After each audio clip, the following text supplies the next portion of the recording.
श्रेष्ठ प्रजापति हिरण्यगर्भो भूगर्भ संवत्सरो व्याव प्रत्यय सर्वदर्शनः अजः सर्वेश्वर सिद्धविरमेयात्मा सर्वयोगविनुसृतः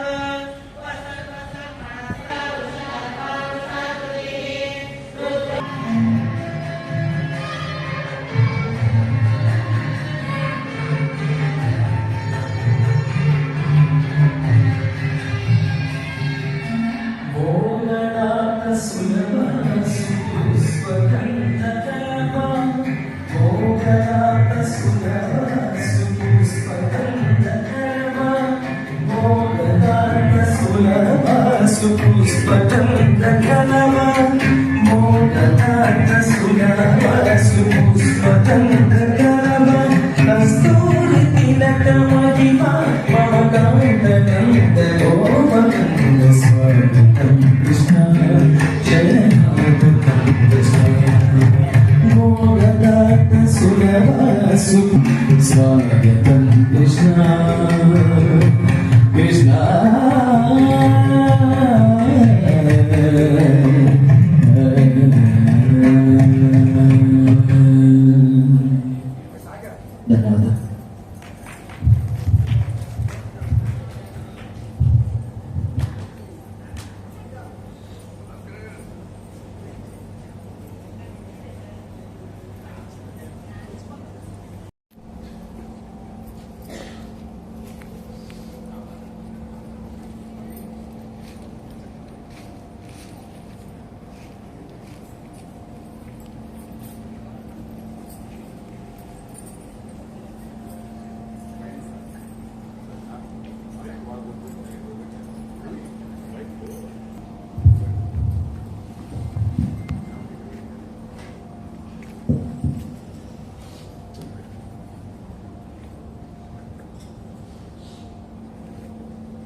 धन्यवाद।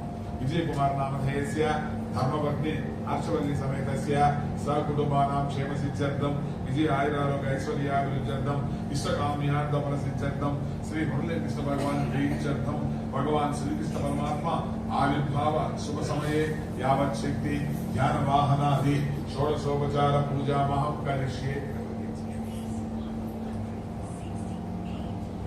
आगमातान्तु देवानां गमनातान्तु राक्षसां गुरुघण्टारवं तत्र देवतां वानराञ्जनम् आगमातान्तु देवानां गमनातान्तु राक्षसां गुरुघण्टारवं तत्र देवतां वानराञ्जनम् गोरीव ब्रह्मरूपेण सर्वेषां हृदि संस्थितः ततस्त्वां स्थापयाम्यद्य मदज्ञानमपाकुरु तलसस्य मुखे विष्णु कण्ठे रुद्रः समाश्रितः मूले तत्र स्थितो ब्रह्मा मध्ये मातृगणाः स्मृताः कुक्षौ तु सागराः सर्वे सप्तद्वीपा वसुन्धरा ऋग्वेदो यजुर्वेदः सामवेदो अथर्वणः अङ्गैश्च सहिता सर्वे कलशाम्बुसमाश्रिताः आयान्तु देव पूजार्थं दुरितक्षयकारकाः गङ्गे च यमुने चैव गोदावरि सरस्वती नर्मदे सिन्धु कावेरी जलेऽस्मिन् सन्निधिं कुरु आयान्तु श्रीमहागणपति पूजार्थं मम दुरितक्षयकारकः कलशोदकेन पूजाद्रव्याणि सम्प्रोक्ष्य देवमात्मानं च करिष्ये निर्विघ्नतसिद्ध्यर्थं गणपति पूजां करिष्ये जायता मुखादिन्द्रश्चाग्निश्च प्राणाद्वायुरजायत नाम्या आसीदन्तरिक्षं श्रीविष्णोऽद्यौ समवर्तत पद्भ्यां भूमिर्विसस्रोत्रात् तदा लोकागम् अकल्पयन् वेदाहमेकं पुरुषं महान्तम् आदित्यवर्णं तमसस्तु पारे सर्वाणि रूपाणि विचित्य धीरः नामानि कृत्वा विवदन्यदासे दाता पुरस्ताद्य मुदा जहार शक्रप्रविद्वान् प्रदिशश्च तस्रः तमेवं विद्वान् अमृत इह भवति नान्यः पन्थायनाय विद्यते यज्ञेन यज्ञमयजन्त देवाः तानि धर्माणि प्रथमान्यासन् देहनाकं महिमानः सजन्ते यत्र पूर्वे साध्या सन्ति देवाः अद्भ्यः सम्भूत पृथिव्यैरसाच्च विश्वकर्मणः समवर्ततादि तस्य त्वष्टा विदधद्रूपमेति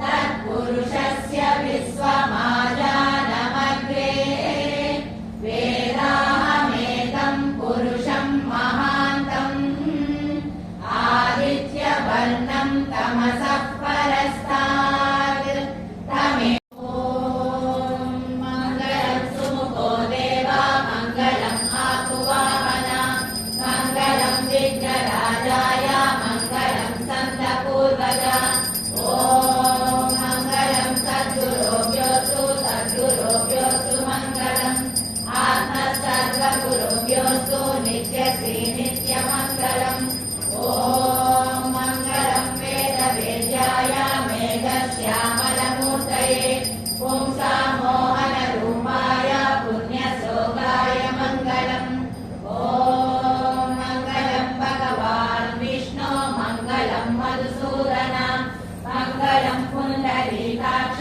मङ्गलं गरुडध्वज ॐ नित्याय निरवध्याय सत्यानन्दचिदात्मने सर्वान्तरात्मने श्रीमद्वेङ्कटेशाय मङ्गलम् ॐ मङ्गलं भगवान् शम्भो मङ्गलं वृषभध्वज मङ्गलं पार्वतीनाथ मङ्गलं भक्तवत्सल ॐ सर्वमङ्गलमाङ्गल्ये शिवे सर्वार्थसाधिके शरण्ये त्र्यम्बिके देवी नारायणि नमोऽस्तुते ॐ शान्ति शान्ति शान्ति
నిజానికి మన యొక్క కష్టాలని తొలగించుటకు ఎదలో కొలువై ఉండేటువంటి మాధవుడు యాదవుడిగా జన్మించినటువంటి రోజే ఈ యొక్క గోకులాష్టమి.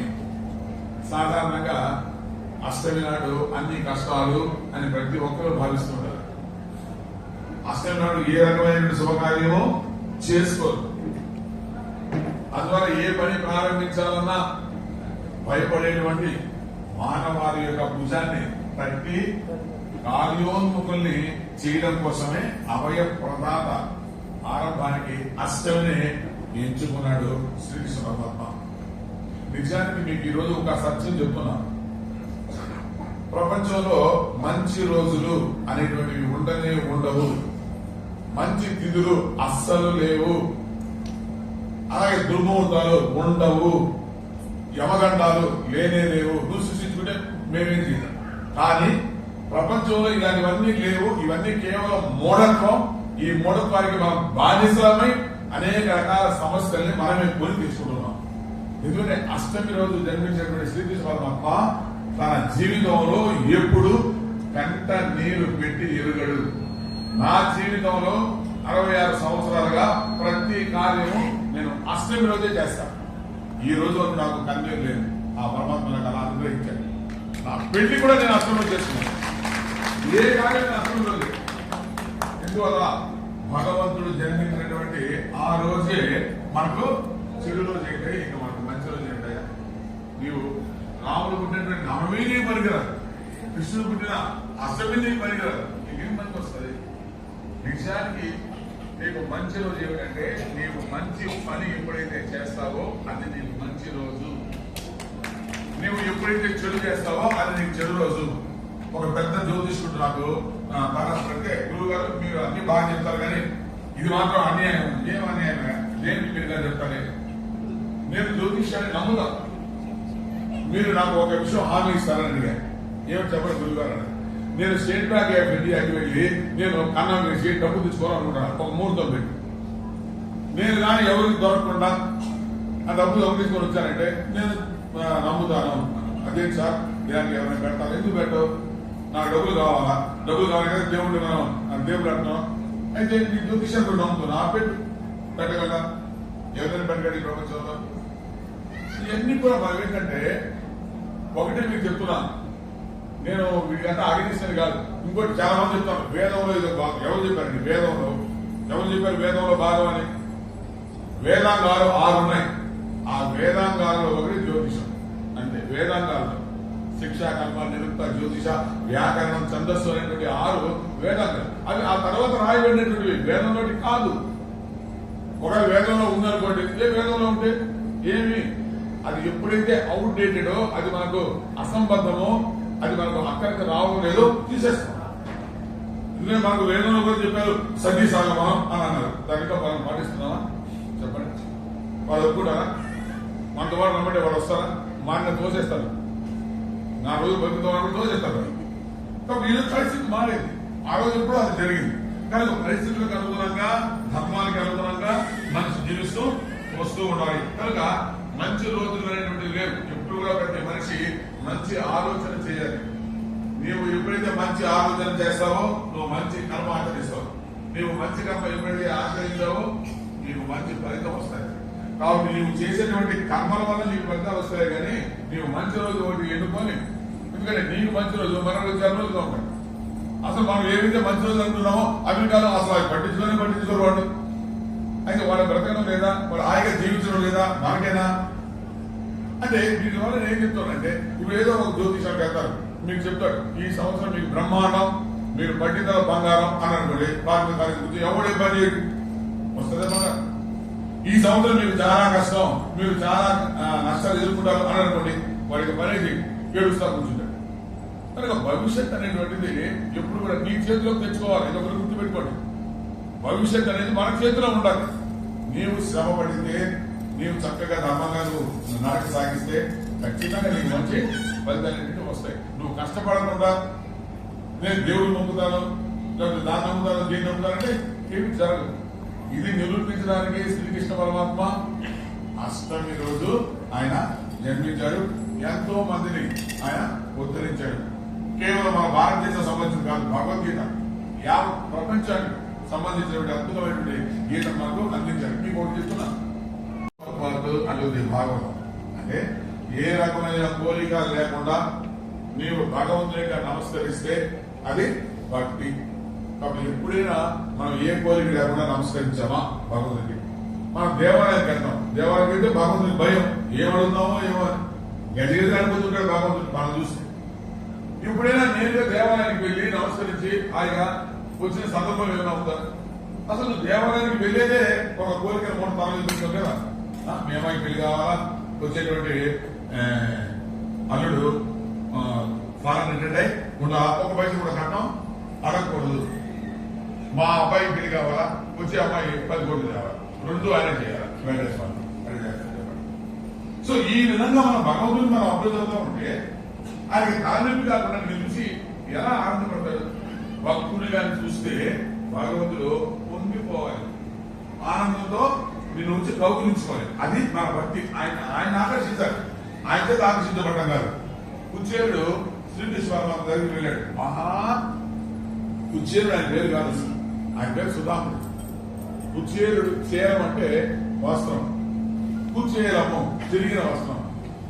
ఎన్ని చిరుగులు ఉంటాయో కూడా తెలియదు, అంత భయంకరమైనటువంటి పేదవాడు. సరే, భార్య యొక్క ప్రోత్సాహంతో ఒత్తిడితో కృష్ణ దగ్గరకు వచ్చాడు.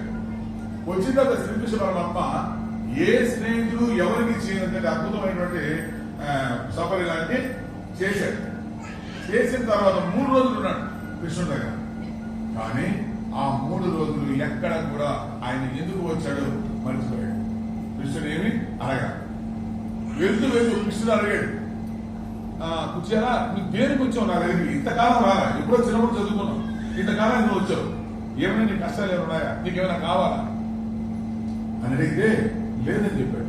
నువ్వు దేనికి వచ్చావంటే నేను చూడడానికే వచ్చాను అని చెప్పాడు.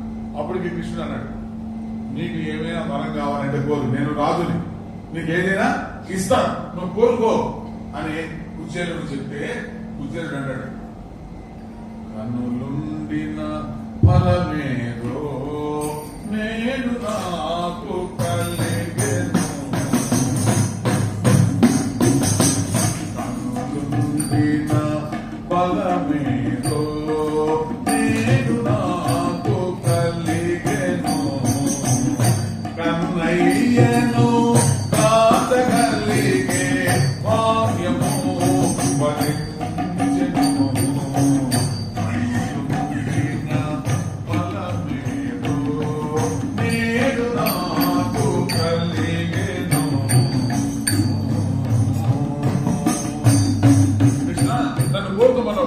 ఒక కోరిక నేను కోరుకున్నా, అది నాకు ఇవ్వు. ఏం కోరిక? కొట్టుకోవాలి, ఆకాశమున తారల వలె సాగరమున అలల వలె, ఆకాశమున తారల వలె సాగరమున ఓడలంతా కన్నులైనా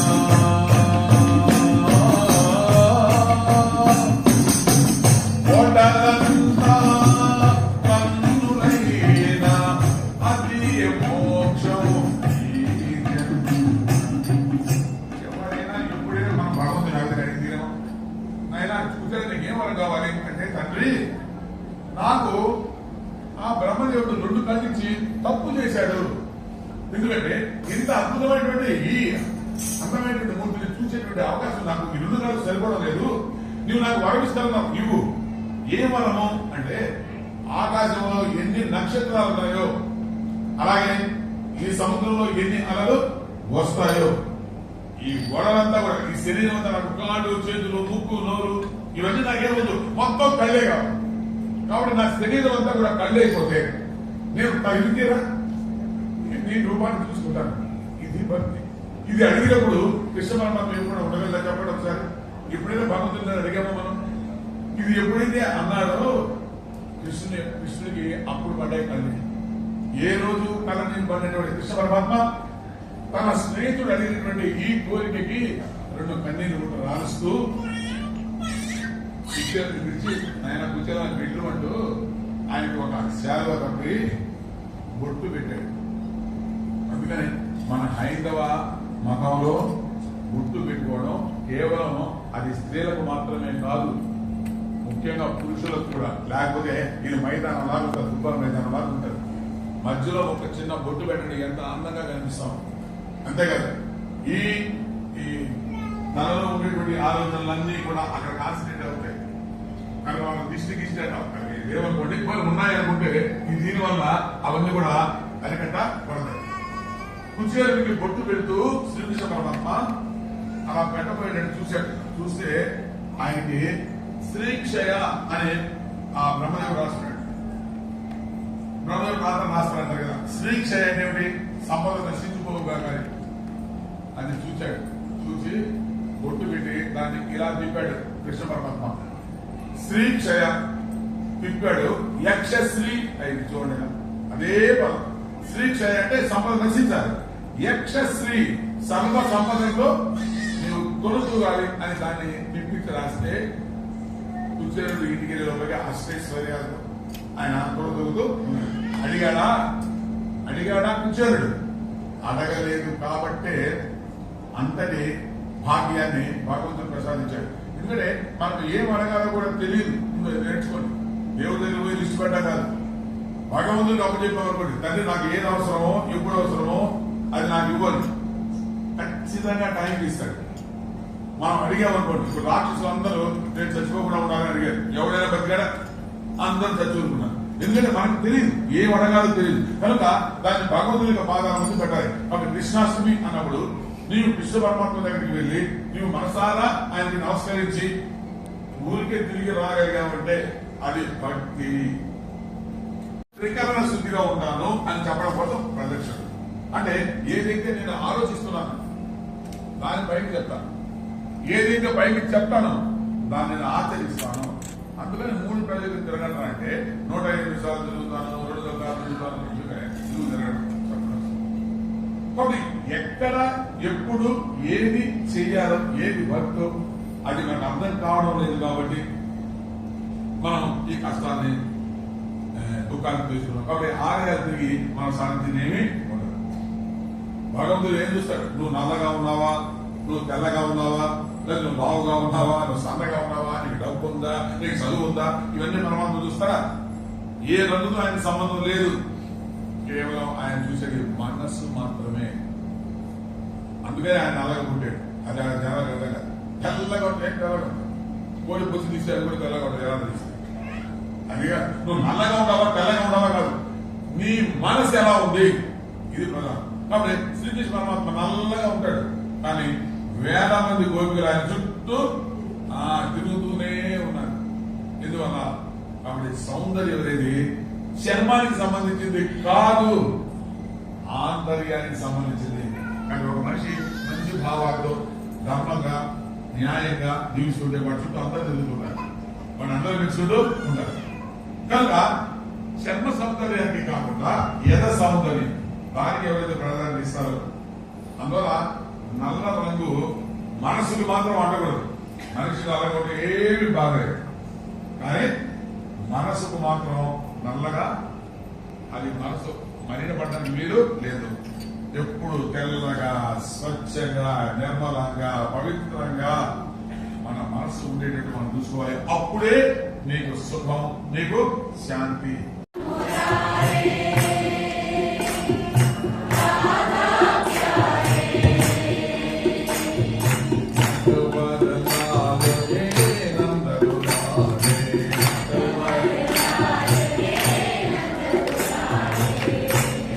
మురారే రాధా ప్యారే, కృష్ణ మురారే రాధా ప్యారే, నటవర లాల్ హే నందను రాధే, జన్మ జన్మ కా పాహి తూహి, జన్మ జన్మ కా పాహి తూహి, జన్మ జన్మ కా పాహి తూహి, జన్మ జన్మ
జీవనమతి మధురం నీవు మరుపొస్తే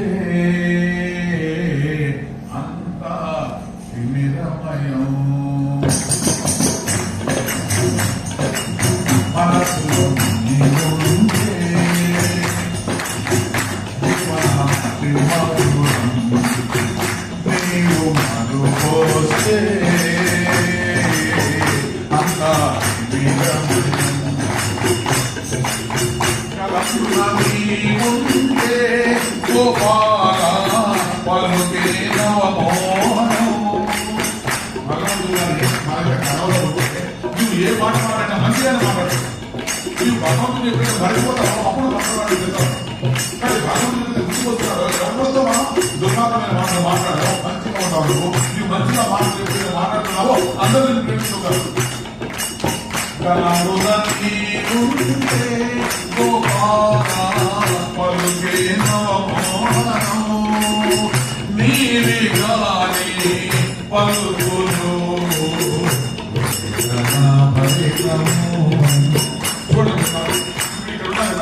ఇక్కడ ఎవరు వేదం లేదు మాట్లాడినా కూడా ఏదో నేను చెప్పినట్టు మాట్లాడుతూ భగవంతుడు విషయాలు మాట్లాడతారు అదే ఈ గడప దాటే అనుకోండి వదినా సౌకర్య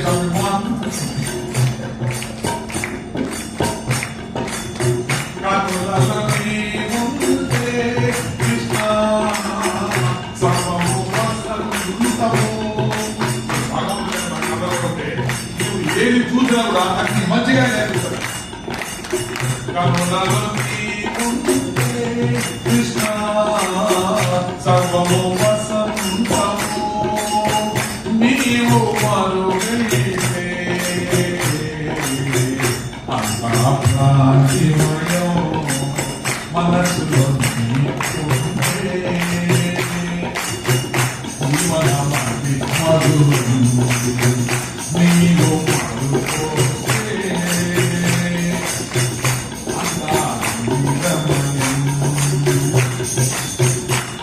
నీ జగనాలు చేరాలని అన్నంత విచ్చి వచ్చే మంత్రిని నీ జగనాలు చేరాలని అన్నంత విచ్చి వచ్చే మంత్రిని సర్వము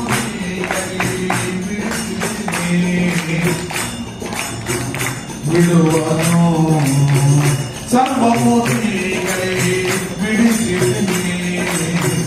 మాత్రము విడువను మనసులో నీవుంటే జీవనమతి మధురం నీవు మరుపోస్తే అంతా తిమిరమయం కృష్ణ కన్నయ్య జై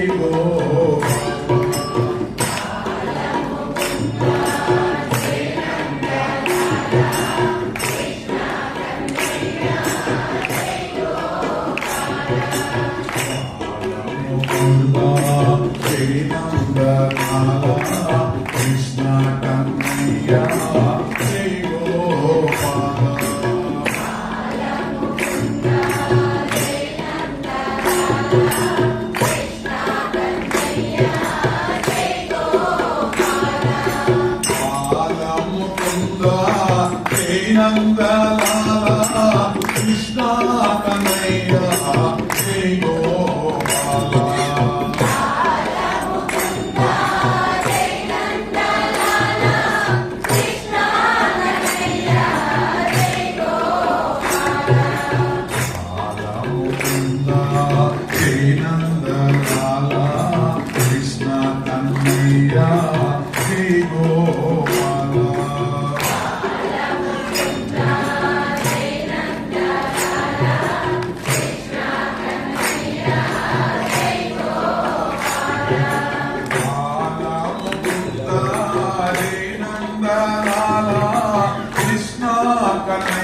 మన భక్త కోటికి సంతోష పర్వదినం.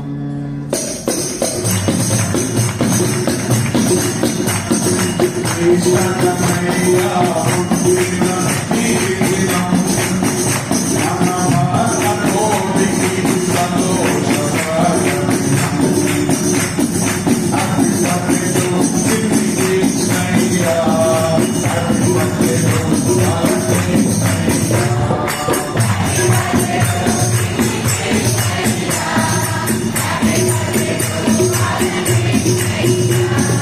Happy birthday to Happy birthday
सदन्न सदसुहृतस्य सुहृतस्य लोके लोके सुहृतस्य सुहृतस्य लोके सुहृतस्येति सुहृतस्य लोके तास्ता लोके लोके ता विष्णु विष्णु तास्ता विष्णु विष्णु पाहि पाहि विष्णु विष्णु पाहि विष्णु इति विष्णु पाहि पाहि पाहि पाहि पाहि पाहि पाहि यज्ञं यज्ञं पाहि पाहि यज्ञं यज्ञ पाहि पाहि यज्ञं यज्ञं पाहि पाहि यज्ञपतिं यज्ञपति पाहि पाहि यज्ञपतिं यज्ञपतिं पाहि पाहि पाहि यज्ञपतिं यज्ञपतिं पाहि यज्ञपतिमिति यज्ञपतिं पाहि मां मां पाहि पाहि मां यज्ञनियं यज्ञनियं मां यज्ञनियं यज्ञनियं मां यज्ञनियं यज्ञनियमिति यज्ञनियम् ॐ शान्ति शान्ति शान्तिः ॐ शतमानं भवत्स्यतायुः पुरुषशतेन्द्रिय आयुष्येवेन्द्रिय प्रतिष्ठति ॐ सुमङ्गलेरियं मधुरमाकं समेत पश्यतां सौभाग्यमस्मै दत्त्वा यथास्तेन विपरीतना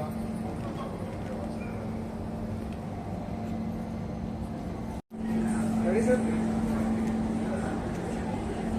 Okay.